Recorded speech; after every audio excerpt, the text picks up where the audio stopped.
안녕하세요. 재테크 읽는 준선생입니다. 서울 서초구가 공시가격 9억 이하 주택을 보유한 1가구 1주택자에게 올해 거둔 재산세의 절반을 환급해 주기로 결정하였습니다. 환급액은 최대 63억으로 가구당 평균 10만원을 돌려받게 된다고 합니다. 이 같은 배경에는 서초구 의회가 올해 분 재산세 세율을 50% 인하하는 조례를 개정하기로 결정을 하였는데, 서울시에서는 오히려 위법 여부를 검토하겠다며 마찰을 예고하기도 했습니다. 서울시의 이 같은 언급으로 보아 저는 국가가 민간인들의 부동산을 통해 어렵게 증세를 진행하고 있는데 서초구가 다된밥에 초치는 격이다라며 으르렁대는 꼴이지 않나 생각이 듭니다. 그런데 정부에서는 역대급 재정 적자는 전혀 고려하지 않고 수십조의 혈세를 시중에 뿌리면서 보편적 복지를 한다며 외치고 있는데, 재정 적자도 아닌 서초구가 서초 구민들께 미안하다며 지나치게 받았던 지방세를 일부나마 환급해주는 행정 절차에 대해 돌을 던지려는 서울시의 행동은 정말 상식적으로 이해가 되지 않습니다. 서초 구청장이 여당이 아니기 때문에 단순히 공격하는 것은 아닌지 참으로 안타깝습니다.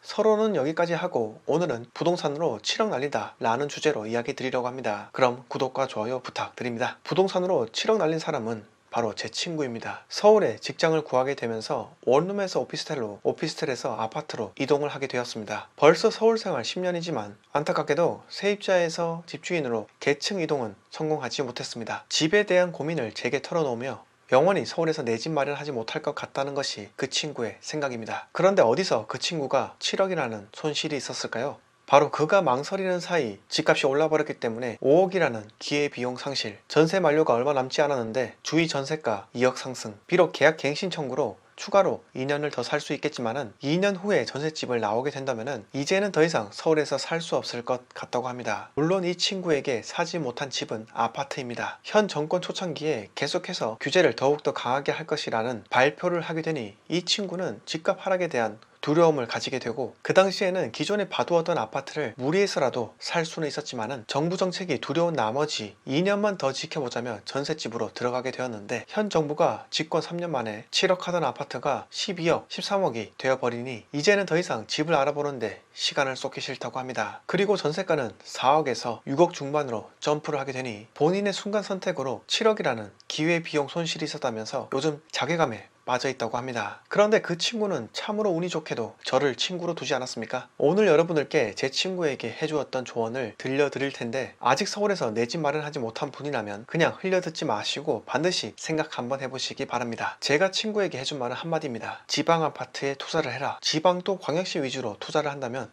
너가 지금은 어려울 수 있지만 차근차근 아래 단계부터 단계를 밟아 나간다면 언젠가는 서울에 보란듯이 내 집 마련이 가능하다. 광역시는 총 6개 지역이 있는데 이 모든 지역의 사이클이 같지는 않다. 지금 오르는 곳이 있으면 조정 중인 지역도 있기 때문에 너가 먼저 현재 조정 중인 지역을 선점한다면 다음 사이클은 너의 것이기 때문에 내 말을 듣고 지방광역시부터 공부를 해보자. 지금은 경상권 지역인 대구, 부산, 울산이 타오르고 있다. 이 중에서 대구와 부산은 신축에 상당히 많은 수요가 쏠리고 있지만 앞으로 공급 물량이 상당하기 때문에 비록 지금은 좋아 보일 수 있지만 앞으로 1, 2년 뒤 시장은 좋지 않을 수도 있다. 하지만 울산광역시는 3년간 시장이 좋을 것으로 본다. 내가 지방을 투자하면서 가장 크게 느낀 조심해야 할 점은 지방은 서울보다 사이클이 짧다는 점이다. 그때는 그렇게나 뜨거웠던 구매 심리가 순식간에 위축될 수 있기 때문에 빠져나가는 타이밍도 항상 고려해야 한다는 거다. 광주광역시 사례를 보면 잘 알 수 있는데 전국적으로 투자자들이 진입을 하게 되면서 광주 부동산을 엄청나게 끌어올렸지만 지금은 몇 년의 조정기가 오면서 역대급 유동장세가 왔는데도 불구하고 광주 아파트 가격이 상승으로 견인될 무언가가 존재하지 않는다. 대전광역시는 지난 6월 조정 대상 지역에 포함이 되었기 때문에, 그리고 양극화가 점점 심화되고 있는 측면이 강해 초보자들에겐 난이도가 높다. 그런데 나는 지방 소도시는 절대 추천하지 않는다. 왜냐하면 청주시를 보면 알 수 있듯이 인구가 꾸준하게 증가하고 있다고나 하나 규제 지역으로 지정되는 순간 빠져나가기가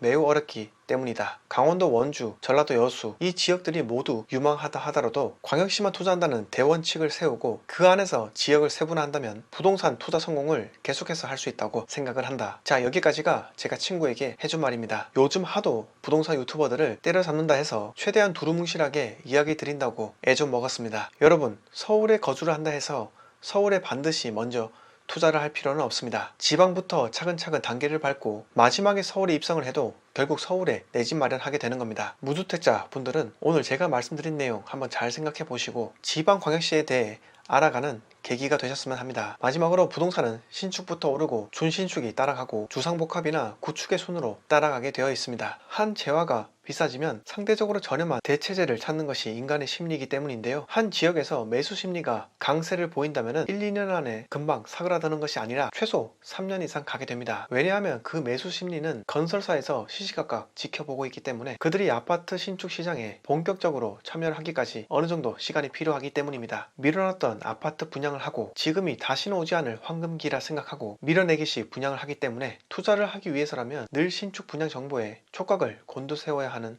이유이기도 합니다. 이번 내용은 7억을 날린 한 친구의 이야기를 예로 들면서 현재 지방이 흘러가고 있는 흐름에 대해서 간략히 이야기 드려보았습니다. 지금까지 항상 올바른 재테크 마인드를 전파하고 싶은 주선생이었습니다. 그럼 오늘 내용 여기서 모두 마치겠습니다. 영상 마음에 드셨으면 구독과 좋아요 부탁드립니다.